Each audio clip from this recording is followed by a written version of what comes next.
સમાચારોમાં આગળ વધી વડોદરાના લુણા ગામની ખુશ્બુ પટેલ નામની યુવતી અમેરિકાથી ડિપોર્ટ થયા બાદ અમદાવાદ અને ત્યાંથી વડોદરા લાવવામાં આવી હતી અને પાદરા પોલીસ સ્ટેશનમાં પૂછપરછ કરાયા બાદ તેના ગામ લુણા લઈ જવામાં આવી।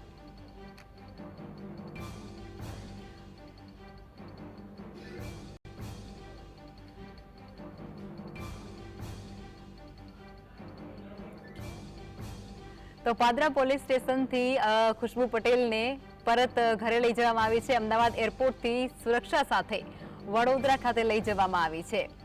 વડોદરાના લુણા ગામની યુવતી અમેરિકાથી ડિપોર્ટ થઈ હતી અને ત્યારબાદ તે વતન પરત ફરી, જેમાં પાદરા પોલીસ સ્ટેશનમાં પૂછપરછ કરાયા બાદ તેને લુણા ગામ ખાતે લઈ જવામાં આવી છે।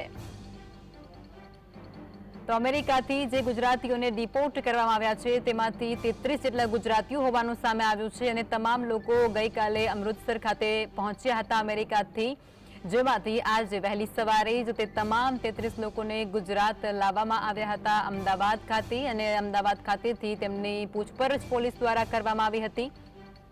પોલીસ દ્વારા તમામ પાસાઓને લઈ અને ઊંડાણપૂર્વક તપાસ હાથ ધરવામાં આવી રહી છે અને અમદાવાદ એરપોર્ટથી હવે તેઓને લુણા ગામ એટલે કે વડોદરા લઈ જવામાં આવી છે। યુવતી અમેરિકાથી ડિપોર્ટ થઈ હતી અને ત્યારબાદ તે વતન પરત ફરી છે।